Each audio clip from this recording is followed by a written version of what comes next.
Jai Gurudev. Let us start with the Guru Vandanam. Akhanda mandalakaram vyaptam yena characharam tatpadam darsitam yena tasmai Sri Gurave Namaha. Ajnanatimirandhasya gnananjana salakaya chakshurmilitam yena tasmai Sri Gurave Namaha. Tasmai Sri Gurave Namaha. Jai Gurudev. I have quite a few people in this group asking me if I could speak in Telugu. I can speak in Telugu.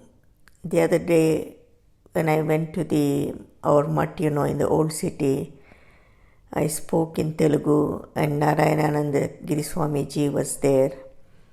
So he knows too that I can speak clearly. But the problem is also, that many people want me to speak in Hindi too. So I'm not able to fulfill, either speaking in Telugu or in Hindi. And that's why I choose the medium of English. And I would kindly request, anyone who can translate it in Telugu, just at least, convey the gist of it. If I had the time, I could really go back and forth and speak in all the three languages. So for now, bear with me. I will just try to keep speaking in English. And those who can translate and just convey the gist, that would be, I think, that would make others happy. One important thing I thought, I should touch this morning is about the knowledge itself. The knowledge that comes from each guru is very precious. And it is like his stream, it is like his river, it is the thought current of that guru. In essence, it is conveying everything that he is in consciousness, his sadhana, the truths that he has realized, his experiences, and what he wants to convey, and how he is living, how his life is, whole life, and what are his sacrifices, and what he is trying to convey to the Shishya and also to the world. So this is in essence his whole thought current, his whole Maganga flowing out of his mouth. So if one wants to gain the most, then one has to be connected to that thought current, because today the Guru expresses something, then tomorrow there is a continuation of that, day after tomorrow there is a continuation of that, and after 1 month too, then he'll come back to something that is not clearly understood. So this thought current is what is very deeply connecting and purifying to this devotee. So Maharshi Malayala Swami had his thought current. Vidyananda Giri Swamiji picked up some things from him, but he also developed his own thought current. And so did Paripurnananda Giri Swamiji. So if you want to remain in this thought current, then it is better to remain with this Guru Parampara's knowledge, because what some other saint is speaking, whether it is Ramana Maharshi, Ramakrishna, Vivekananda, Chinmayananda, how they are conveying and their thought current will be different. When you are following the Guru and when you are connected to the Guru, then again and again listening to what this Guru is saying is the darshan. Darshan is not just his appearance, because he is not the body at all. He is the consciousness. So his voice, his words, his thoughts, and what his life, his mission, all of this is darshan. All of this is darshan. So for a serious seeker and those who want to be enlightened, it is better to connect to this one thought current or this parampara thought current, which is actually aligned with you, because that is the only reason why you seek that guru, because something has attracted, something in him has attracted, the way he is, his behavior, his stature, the way he's speaking, the way he's giving knowledge. That is what took you to the guru. A guru is in God consciousness and in unity consciousness, and the one who has Brahman consciousness, he is Brahman alone, and his mind is cosmic. It is not on the individual level at all. It is cosmic. So if your mind can connect to that cosmic mind, if your mind can be aligned to that cosmic mind, and if your mind can be one with that cosmic mind, then you will directly be getting the knowledge from that cosmic mind, because your mind is very small. A devotee's mind is very, very infinitely small, and that individual mind which has not really conquered the ego and which has not gained actually the pure consciousness, or which is still in body consciousness, is truly limited and bounded compared to the Guru's mind, which is cosmic, unlimited and unbounded. Especially in this WhatsApp era, I think there is so much input that keeps on coming. And we really don't know if it is beneficial or it is distracting. I think each one of you have to decide, for yourself. When I left Himalayas and came to Hyderabad, I also wanted to connect to the people in the world. So I started putting, whatever posts I thought were good, whatever stotras are good. And everyone said, oh, this is so spiritual, this is so spiritual. Some appreciated it, some said, it is too much. And I was really doing it, to try to understand where the people are and where their mind is and where their knowledge is and where their interest is. So I started with one group, then left that group. Then I started another group and left that group too. Then there is the family group. Then I'm not administering that group either. Because I clearly understand there is very little to be gained from all of this. Everyone explores, every seeker explores. They try to look into different gurus and different knowledge. And ultimately, somewhere, one settles down.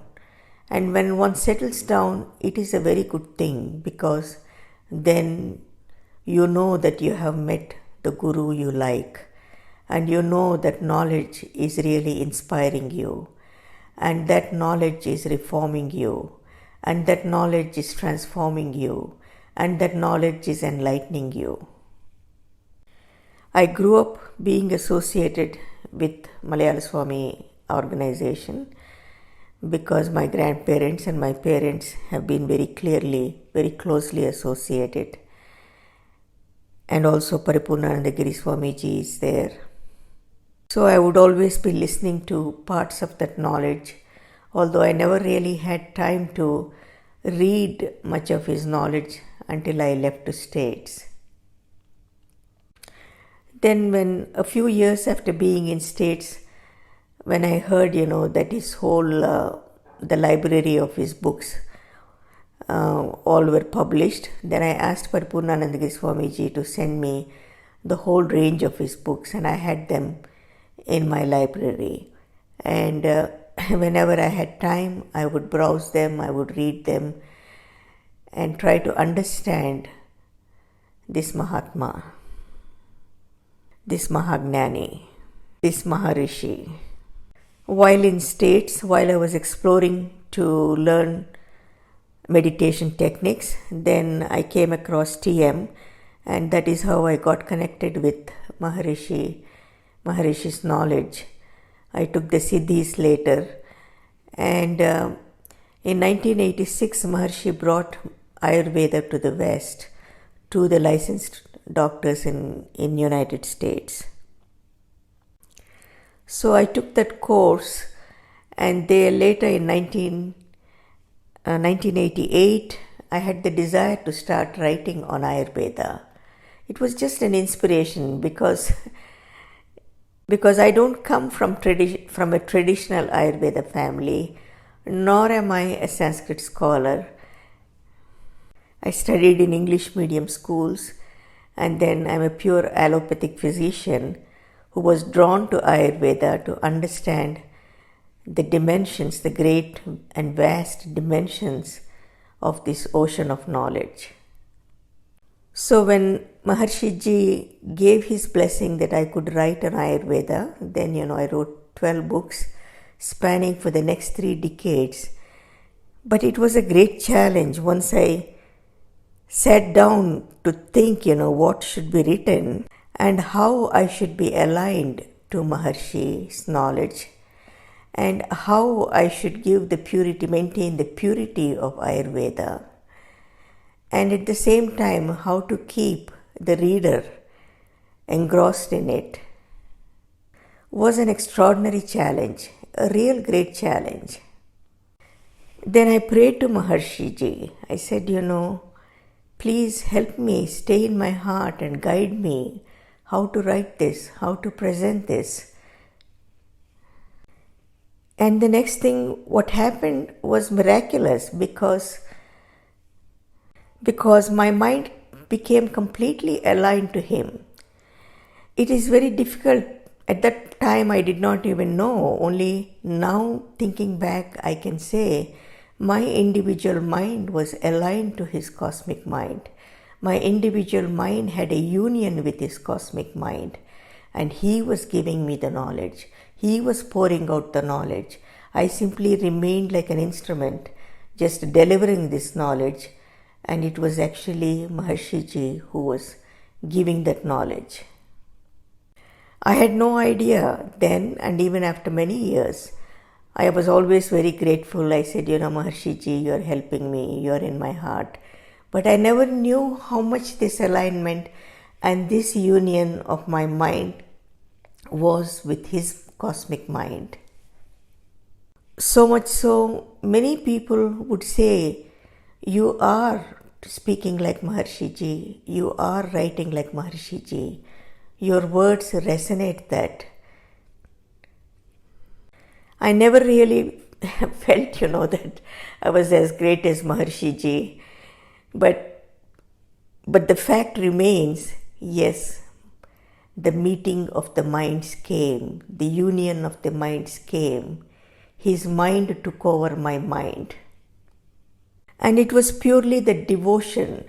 It was purely the devotion that won the grace. That, I was very simple and I said, Maharishiji, I cannot do this.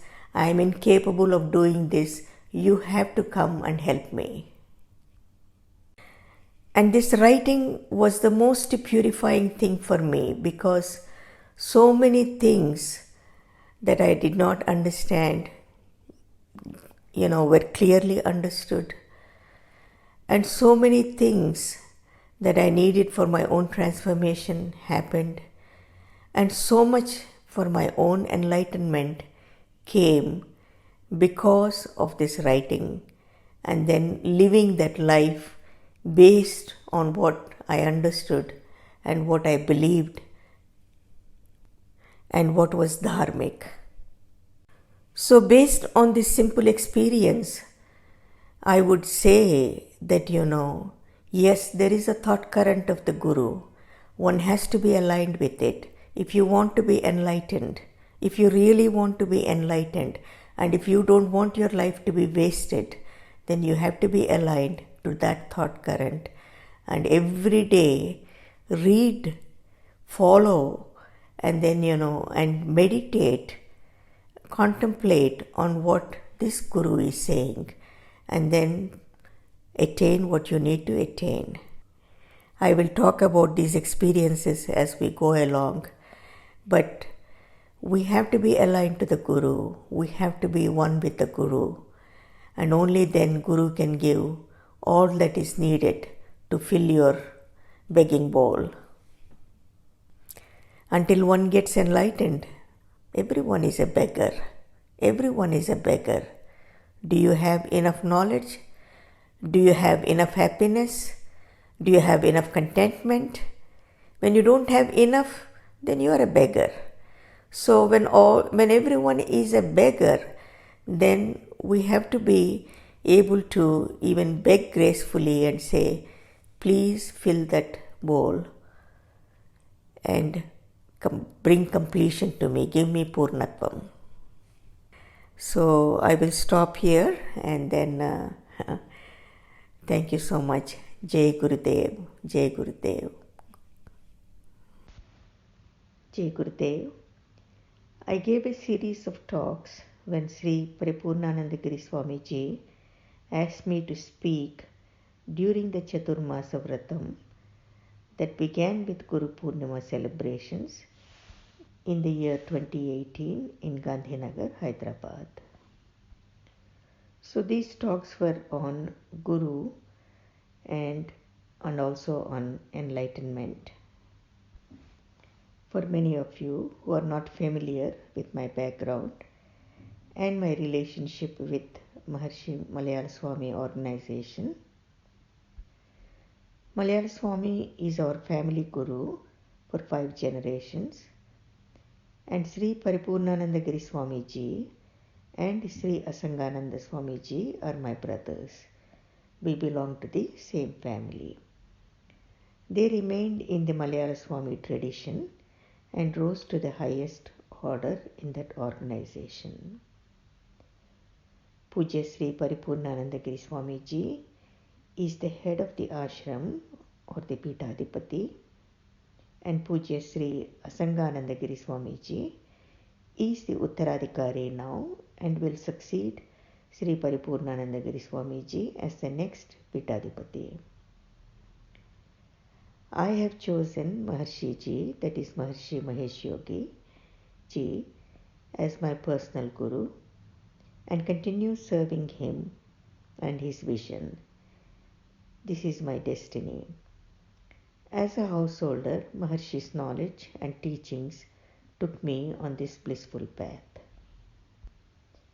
We all three, who came from the same family, uphold our chosen gurus and uphold each other with great love and respect, just like the Trinity gods, Brahma, Vishnu and Maheshwara.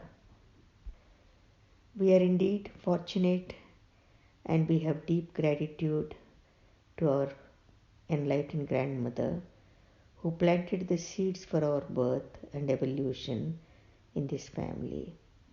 Jai Gurudev, Loka Samasta Sukhino Bhavantu.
Reddy.